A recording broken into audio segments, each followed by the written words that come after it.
It's a video that will make you gut laugh, no matter how many times you've seen it. Are you ready? Set, go.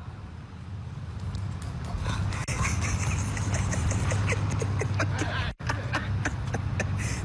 never seen you run that fast before. It kind of looked like you were bending your knees the whole time. Are you really gonna run? Yeah, we're sprint. You're gonna sprint. Were you sprinting? Yeah. You're supposed to sprint. Well, I felt like it was fast. Okay. Ready?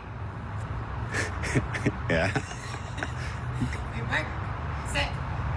Go. Okay, so this is just one of thousands of couples who have taken this viral social media video challenge where they try to see each other run full speed. I say try. I mean, they did. Give it an effort. But see your partner run full speed for the very first time. Yeah.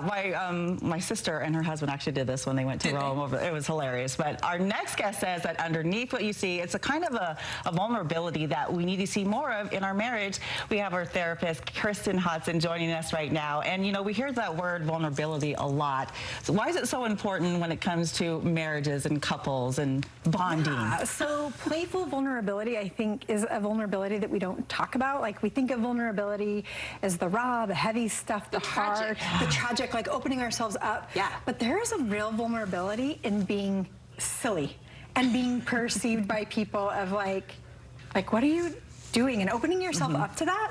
But it is so good for relationships and just really provides a lot of benefits. So you say good for relationships. What are some benefits you might see if you open yourself up in this silly, more playful way? Yeah, so it really creates new ways to bond. There's ways that you can connect. Like, you watch these people laughing and they're like, that's a whole new thing they discovered about each other, themselves. They're laughing. Yeah. It provides this resiliency between your relationships, and laughter is really the best medicine. Like, when I watch those videos, it's fun to see people running, but it's the laughter that starts to become contagious and makes us all laugh. And Kristin and I have shared some laughter the last couple of days because I sent this trend, a little behind the scenes production context. I sent this video to you because I saw a therapist say, this is actually really good. And I was like, Kristin, what are your thoughts? And would you come talk about it? And Kristin said, yeah, do I bring my running shoes?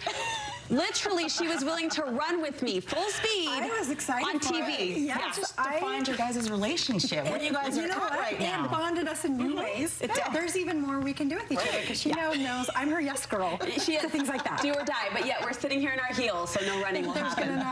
I love you for that. Yeah. Thank you. But all laughing aside and seriousness here, why is it hard for adults? Because we can tend to be very serious and kind of like miss out on this playful side. We do. I think adults start to settle into like these responsibilities and how we think adults should be, and we really miss out on the playfulness that we cultivated when we were younger, and really is something that you do have to nurture, and you do have to kind of step into letting your guard down to be silly. It's not as easy or effortless as it was when we were younger. But once you do it, you start to be like, that was okay, and that was fun, and it really just lightens life.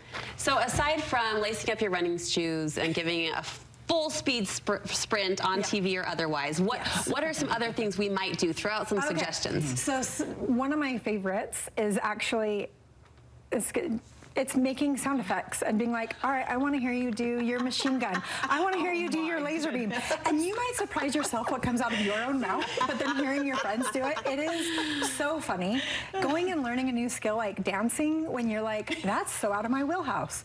That's really fun. And then you could do a yes day. Like, you hear a lot about that with parents and children, but you don't think about that with your friends or in your marriages to be like, I'm just going to be on board. Like, my yes day for you is, yes, Brooke, I'll come run on live TV. That's my yes day.